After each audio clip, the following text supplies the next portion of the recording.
최근 일주일 동안 이런 적 없으셨나요? 전화번호를 누르다가 갑자기 기억이 안 나고 계단 내려가다가 순간적으로 중심이 흔들리고 말하려다 혀가 꼬이면서 발음이 살짝 새는 순간들요. 나이 들면 다 그렇다. 오늘은 좀 피곤한가 보다 하고 넘기셨다면 이 이야기를 절대로 가볍게 들으시면 안 됩니다. 저는 30년 동안 뇌혈관과 노년기 혈관 노화를 연구해온 뇌과학 박사 박준혁입니다. 지금까지 수천 분의 뇌혈관 상태를 직접 확인해왔고 그 과정에서 정말 안타까운 장면들을 너무 많이 봐왔어요. 그런데 정작 가장 많이 들었던 말이 뭔지 아시나요? 바로 그때 조금만 일찍 알았더라면, 조금만 일찍 조심했더라면 평생 움직일 수 있는 몸을 지킬 수 있었다는 후회의 말이었습니다. 여러분이 지금 가지고 계신 생각 중에 가장 위험한 오해가 세 가지 있어요. 하나는 나이가 들면 어지러운 게 당연하다는 생각이고, 두 번째는 말이 꼬이는 건 입이 늙어서 그런 거라는 생각이에요. 그리고 세 번째가 가장 무서운데, 뇌경색은 갑자기 온다는 착각입니다. 절대 그렇지 않아요. 뇌경색은 몇 달, 몇 년에 걸쳐서 조용히 만들어지는 겁니다. 제가 현장에서 확인한 진실은 이거였어요. 몸에서 보내는 작은 신호들을 제때 알아차리고 식탁만 제대로 바꿔도 혈관이 다시 회복되더라는 겁니다. 실제로 어지럼증이 심하셨던 75세 분이 세 가지 가루를 아침마다 드시기 시작한 뒤 한 달 만에 완전히 다른 사람이 되신 걸 제 눈으로 확인했거든요. 오늘 제가 드릴 말씀은 그 후회를 막기 위해 평생 연구해온 결과입니다. 작은 신호를 가볍게 넘기던 분들이 결국 어떤 위험을 겪는지, 그리고 어떤 분들은 어떻게 다시 회복했는지 모두 알려드리겠습니다. 특히 오늘 식탁에서 당장 바꿀 수 있는 실천법까지 구체적으로 말씀드릴 테니까 끝까지 꼭 들어보세요. 요즘 몸에서 보내는 작은 이상 신호들 혹시 참고만 넘기고 계신가요? 제가 상담해 드렸던 분들 중에 남편을 돌보는 아내분이 계셨습니다. 바로 김순자 76세님이셨는데 6달 동안 남편분인 김기홍 78세님이 아침마다 어지럽다, 발이 조금씩 꼬인다 하셨는데 나이가 있으니 그러려니 하고 넘기셨다고 하더군요. 특히 김기홍님은 평소에 워낙 건강하셨던 분이라 조금 비틀거려도 그냥 피곤해서 그러나 보다 생각하셨던 거예요. 그런데 어느 날 새벽 4시쯤 김기홍님이 물을 마시러 화장실에 가시다가 갑자기 쓰러지셨습니다. 순자님이 깜짝 놀라서 깨우려고 하니까 눈은 뜨시는데 말이 제대로 안 나오고 한쪽 팔에 힘이 전혀 들어가지 않더라는 거예요. 다행히 초기 단계였지만 결국 한쪽 팔에 힘이 잘 안 들어가고 말이 느려지는 증상이 남아버렸죠. 그때 순자님이 제게 하신 말씀이 아직도 기억나요. 박사님, 그 작은 신호들을 왜 그냥 넘겼을까요? 진작 알았더라면 이렇게까지 되지는 않았을 텐데요. 또 다른 분은 홀로 사시는 박영순 71세님이셨어요. 이분은 조금 다른 케이스였는데 평소에 혈압이 살짝 높다는 말을 들으시긴 했지만 약 먹기는 싫어서 그냥 지내고 계셨거든요. 그런데 한 달 정도 전부터 머리가 무겁고 목 뒤쪽이 뻣뻣한 느낌이 계속 있으셨대요. 특히 아침에 일어나실 때 어지러운 게 심해서 벽을 짚고 일어나야 할 정도였다고 하시더라고요. 그런데 이분도 역시 나이 들면 그런 거라고 생각하고 계시다가 어느 날 마트에서 장을 보시는데 갑자기 말이 어눌해지면서 물건을 집으려는데 손에 힘이 안 들어가는 걸 느끼셨다는 거예요. 다행히 옆에 계시던 분이 도와주셔서 큰일은 면했지만 그 후로 계속 불안하셔서 제게 찾아오셨던 거죠. 그런데 이 두 분의 이야기를 끝까지 들어야 전체 흐름을 알 수 있습니다. 김순자님 댁에서는 그 후에 가족들이 식습관을 조금씩 바꿔드리기 시작했어요. 기존에 드시던 짠 반찬들을 절반으로 줄이고 아침마다 3가지 가루를 물에 타서 챙겨드리기 시작한 거죠. 특히 찐 생강가루, 아로니아 가루, 강황가루를 섞어서 매일 아침 공복에 드시게 했더니 회복 속도가 훨씬 빨라졌다는 말씀을 여러 번 하셨어요. 박영수 님도 마찬가지였는데 이분은 혼자 사셔서 관리가 더 어려울 것 같았는데 오히려 더 철저하게 하셨어요.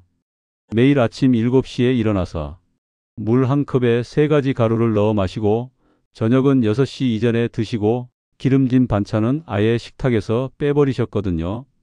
그랬더니 한 달 만에 머리 무거운 증상이 거의 사라지고 2달 후에는 아침 어지럼증까지 완전히 없어지셨다고 하더라고요. 전 이 두 장면을 보면서 다시 한번 확신했습니다. 몸은 분명히 답을 합니다. 바르게 먹으면 바르게 돌아옵니다. 특히 시니어분들은 젊은 사람들보다 식탁 변화에 훨씬 빠르게 반응하세요. 왜냐하면 오랫동안 잘못된 습관으로 손상된 혈관도 올바른 영양소가 들어가면 회복 능력이 아직 남아있기 때문이에요. 구독과 좋아요 꼭 부탁드립니다. 그리고 끝까지 보시면 3가지를 확실히 아시게 됩니다. 첫째는 왜 지금 당장 식탁을 바꿔야 하는지, 둘째는 어떤 신호가 나타나면 절대 넘기면 안 되는지, 셋째는 집에서 쉽게 할 수 있는 혈관 회복법이 무엇인지를 말이에요. 이렇게 작은 변화만으로도 여러분의 뇌혈관이 완전히 달라질 수 있습니다.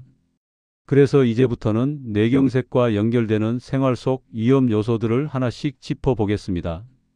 대주제는 뇌경색을 부르는 일상 속 위험 요소 6가지입니다. 첫 번째는 혈압의 미세한 변화예요. 많은 분들이 혈압이 140만 넘지 않으면 괜찮다고 생각하시는데 실제로는 그렇지 않아요. 혈압이 조금만 높아져도 뇌혈관 벽이 지속적으로 손상되거든요. 혈관 내벽에 있는 세포들이 높은 압력을 받으면 염증이 생기고 그 염증 부위에 지방이나 혈전이 쌓이기 시작하는 거죠.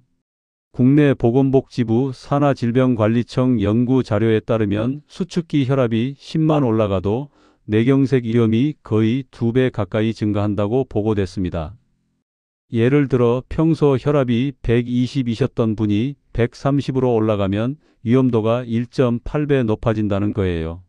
제가 만났던 박영태 69세님 사례를 말씀드리면 이분은 머리가 무거워서 혈압을 재보니 항상 150 전후였어요.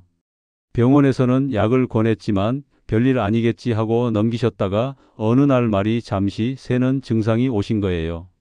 다행히 큰 문제는 없었지만 그때부터 매일 혈압을 체크하기 시작하셨죠. 실천 방법으로는 매일 같은 시간에 혈압을 체크해서 변화를 기록하고 무엇보다 싱겁게 먹는 식탁을 유지하는 게 중요해요. 특히 아침 기상 후 30분 이내와 저녁 식사 전에 재시는 걸 권해드려요. 주의사항은 혈압이 널뛰듯 하루에도 20씩 30씩 오르내리면 즉시 전문가 확인이 필요하다는 거예요. 요즘 여러분 아침 혈압 꾸준히 재고 계신가요? 두 번째는 단 음료와 간식 섭취입니다. 많은 시니어분들이 식사량은 줄이시면서 오히려 단 것을 더 많이 드시는 경우가 있어요.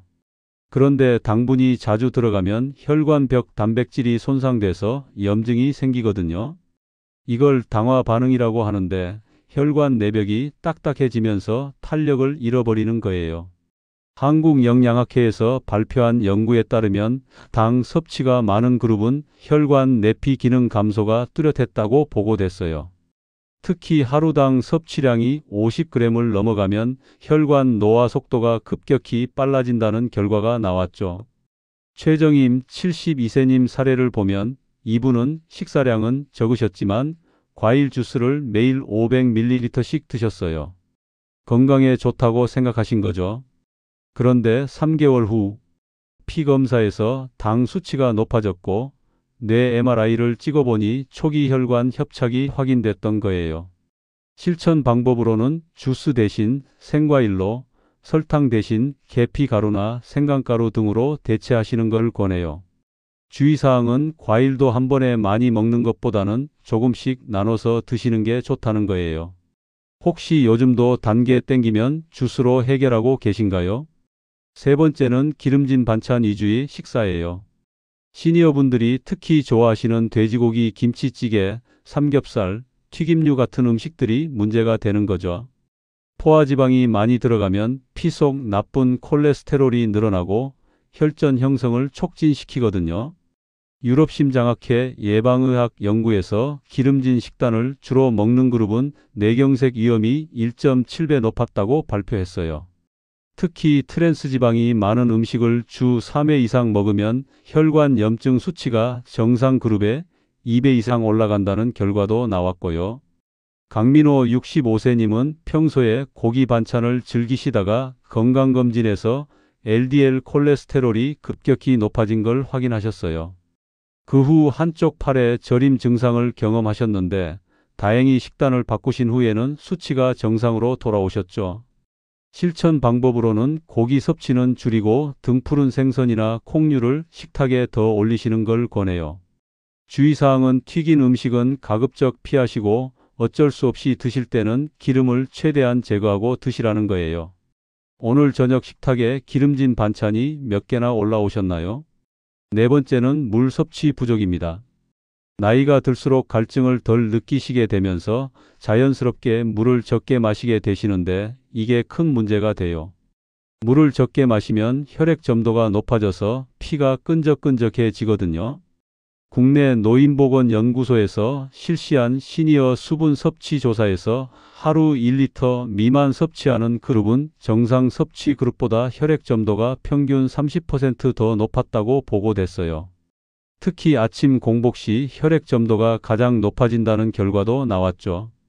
서미자 75세님은 물을 하루에 500ml 정도밖에 안 드셔서 아침마다 어지러움이 심했는데 물 섭취량을 늘리기 시작한 뒤 일주일 만에 증상이 훨씬 가벼워지셨어요. 특히 아침 기상 직후 물 한 컵을 마시는 것만으로도 하루 컨디션이 완전히 달라지더라고 하시더라고요. 실천 방법으로는 아침 기상 직후 물 한 컵, 점심 식사 전후로 한 컵씩을 기본으로 잡으시고 물병을 항상 가까운 곳에 두시라고 권해드려요. 주의사항은 밤에 너무 많이 마시면 수면이 깨질 수 있으니 저녁에는 적당히 조절하시라는 거예요. 하루에 물 얼마나 드시는지 기억나시나요? 다섯 번째는 운동 부족이에요. 코로나 이후로 집에만 계시는 분들이 많아지면서 활동량이 급격히 줄어든 게 큰 문제가 되고 있어요. 움직임이 줄어들면 혈액순환이 느려지고 혈전이 생길 위험이 높아지거든요. 한국노년체력연구소에서 발표한 자료에 따르면 주 3회 30분씩 가벼운 산책만으로도 뇌혈류량이 평균 25% 증가한 것으로 보고됐어요. 특히 식사 후 걷기 운동이 혈당 조절과 혈압 안정에 큰 도움이 된다는 결과도 나왔고요. 정창수 70세님은 겨울 한 달 동안 집안에서만 생활하시다가 어지럼증과 다리 부종이 심해지셨는데 매일 오후 30분씩 아파트 단지 내 산책 습관을 잡으신 뒤 2주 만에 증상이 회복되셨어요. 실천 방법으로는 식사 후 10분 걷기부터 시작하시고 엘리베이터 대신 계단 이용하기, 집안이라면서 조금씩 몸 움직이기를 권해드려요. 주의사항은 갑작스럽게 무리한 운동은 오히려 위험하니 천천히 강도를 높여가시라는 거예요. 요즘 걷는 시간이 하루에 얼마나 되시나요? 여섯 번째는 스트레스와 수면 부족입니다. 많은 분들이 놓치시는 부분인데 스트레스 호르몬인 코르티솔이 지속적으로 분비되면 혈압이 올라가고 혈관 염증이 심해져요. 서울대학교 의과대학 연구팀에서 발표한 자료에 따르면 하루 수면 시간이 5시간 미만인 시니어 그룹은 7시간 이상 자는 그룹보다 뇌혈관 질환 발생 위험이 2.3배 높았다고 보고됐어요. 실천 방법으로는 규칙적인 수면 패턴 유지하기, 잠들기 전 가벼운 스트레칭하기, 걱정거리는 종이에 적어두고 잠자리에 들기를 권해요. 이제 이런 위험 요소들을 바탕으로 뇌혈관을 실제로 회복시킨 생활 속 실천법을 더 자세하게 살펴보겠습니다. 뇌혈관을 되살리는 생활 속 실천법을 완전히 정리해 드리겠습니다. 첫 번째는 아침 루틴을 만드는 거예요.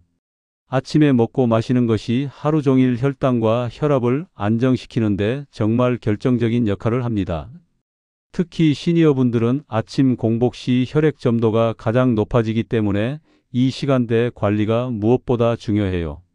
주의사항으로는 공복 상태에서 너무 자극적이거나 차가운 음식을 드시면 위에 부담이 될 수 있다는 거예요.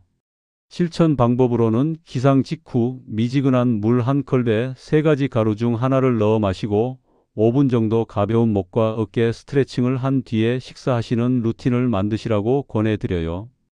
여러분의 아침 루틴은 지금 어떤 흐름으로 되어 있으신가요?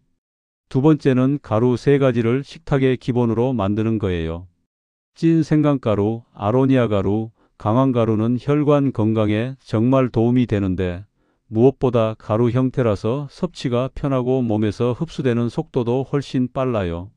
생강은 혈액순환을 도와주고 아로니아는 항산화 효과가 뛰어나며 강황은 혈관 염증을 줄여주는 역할을 해요. 주의사항으로는 각각 하루 2g 이상 드시면 속이 불편하거나 간에 부담이 될 수 있어서 적당량을 지키시는 게 중요해요. 실천 방법으로는 아침 물에 타서 드시거나 요거트에 섞어서 드시거나 스무디를 만들 때 각각 반 스푼씩 넣어서 드시는 방법이 있어요. 여러분은 이 중에서 어떤 방식이 가장 쉬워 보이시나요? 세 번째는 식탁의 소금과 설탕을 줄이는 거예요. 염분과 당분은 혈관벽 손상 속도를 정말 빠르게 만들어요. 특히 시니어분들은 미각이 둔해지면서 더 짜고 단 음식을 찾게 되시는데 이게 악순환이 되는 거죠. 주의사항으로는 갑자기 너무 많이 줄이면 스트레스가 생길 수 있어서 천천히 단계별로 줄여나가시는 게 좋아요. 실천 방법으로는 기존 간을 절반으로 줄이고 대신 마늘, 생강, 깨소금, 참기름 같은 천연 향신료를 활용하시거나 설탕 대신 계피가루나 바나나 같은 천연 단맛을 이용하시는 걸 권해요. 오늘 드신 음식 중에서 가장 짰던 건 뭐였나요? 네 번째는 저녁 식사를 조기에 마무리하는 거예요. 늦은 저녁 식사는 혈당과 혈압 변동을 정말 심하게 만들어요. 특히 잠들기 3시간 이내에 식사를 하시면 소화 과정에서 혈압이 올라가고 수면의 질도 떨어지게 되거든요. 주의사항으로는 너무 일찍 드시면 밤에 허기가 생길 수 있어서 개인 생활 패턴에 맞춰서 조절하시는 게 중요해요. 실천 방법으로는 저녁 식사를 7시 이전에 마치시고 소화가 잘 되는 나물이나 생선 요리 위주로 메뉴를 선택하시고 식사량도 아침이나 점심에 70% 정도로 줄이시는 걸 권해드려요. 여러분의 저녁 식사 시간은 보통 몇 시 정도인가요? 다섯 번째는 식탁을 잘 보이는 자리로 옮기는 거예요. 이게 정말 중요한데 보이지 않으면 잊어버리는 게 시니어 분들의 최대 함정이거든요. 특히 가루류나 영양제는 눈에 보이는 곳에 두지 않으면 며칠씩 깜빡하고 안 드시게 되는 경우가 많아요. 주의사항으로는 습기가 많은 곳이나 직사광선이 드는 곳은 가루 보관에 좋지 않다는 거예요. 실천 방법으로는 식탁 위나 냉장고 위처럼 매일 눈에 가장 잘 보이는 자리에 3가지 가루를 예쁜 통에 담아서 두시고 아침에 일어나서 가장 먼저 보이는 곳에 물컵도 준비해 두시는 걸 권해요. 여러분 식탁 위에는 지금 무엇이 올려져 있나요? 여섯 번째는 식사 기록을 간단하게라도 남기는 거예요. 기억력이 예전 같지 않으시다 보니까 어제 뭘 드셨는지, 가루를 챙겨 드셨는지 까먹으시는 경우가 많거든요. 주의사항으로는 너무 복잡하게 기록하려고 하시면 오래 지속하기 어려워요. 실천 방법으로는 달력에 간단하게 O, X 표시만 하시거나 휴대폰 메모장에 아침 가루 체크, 저녁 시간 체크 정도만 기록하시는 걸 권해드려요. 이렇게 하시면 패턴을 파악하실 수 있어서 더 꾸준히 관리하실 수 있어요. 지금까지 말씀드린 실천법 중에서 어떤 게 가장 어려워 보이시나요? 이제 마지막으로 오늘 내용 전체를 한 번 더 정리해서 말씀드리겠습니다. 오늘 제가 30년간 연구해온 결과를 바탕으로 말씀드린 핵심은 정말 단순합니다. 뇌경색은 어느 날 갑자기 하늘에서 떨어지는 재난이 아니라 매일매일 여러분이 식탁에서 하시는 선택들이 쌓이고 쌓여서 만들어지는 결과라는 거예요. 그래서 식탁을 바꾸면 혈관도 반드시 회복될 수 있다는 게 제가 확인한 진실입니다. 지금까지 많은 분들이 가지고 계셨던 잘못된 상식은 나이가 들면 당연히 혈관이 막히고 어지럽고 말이 꼬이는 게 자연스러운 노화 과정이라는 생각이었어요. 하지만 올바른 관리의 핵심은 식탁을 제대로 바꾸기만 해도 70대, 80대에도 혈관 나이를 되돌릴 수 있다는 사실입니다. 만약 지금까지처럼 나쁘게 관리하신다면 어떻게 될까요? 아침마다 찾아오는 어지럼증이 점점 심해지고 기억력 저하가 더 빨라지고 혈관 협착이 조용히 진행되면서 결국 돌이킬 수 없는 상황까지 갈 수 있어요. 하지만 오늘부터라도 올바르게 관리하신다면 한 달 안에 혈압이 안정되기 시작하고 2달 후에는 혈액검사 수치가 개선되고 3달 후에는 몸이 훨씬 가벼워지는 걸 직접 경험하실 수 있습니다. 오늘 당장 실천하실 수 있는 제안 3가지를 드릴게요. 첫째는 내일 아침부터 미지근한 물 한 컵에 3가지 가루 중 하나라도 넣어서 마셔보시는 거예요. 둘째는 오늘 저녁 식사를 7시 이전에 마치시고 간을 평소보다 절반으로 줄여보시는 거고요. 셋째는 식탁 위 잘 보이는 곳에 가루 한 통이라도 올려두시는 겁니다. 이 작은 변화들이지만 몸은 반드시 반응합니다. 특히 시니어분들은 젊은 분들보다 훨씬 빠르게 좋은 변화를 경험하실 수 있어요. 다음 영상에서는 혈관 나이를 실제로 10년 젊게 만드는 하루 생활 루틴과 집에서 쉽게 할 수 있는 혈관 건강 체크법을 구체적으로 알려드리겠습니다. 혈압계 없이도 본인의 혈관 상태를 확인할 수 있는 간단한 방법들도 공개할 예정이에요. 마지막으로 여러분께 질문 하나 드리고 싶습니다. 오늘 제가 말씀드린 6가지 실천법 중에서 여러분은 내일부터 어떤 변화를 가장 먼저 시작해 보시겠습니까? 댓글로 꼭 남겨주세요. 여러분의 작은 다짐 하나하나가 건강한 노후를 만드는 첫걸음이 될 겁니다.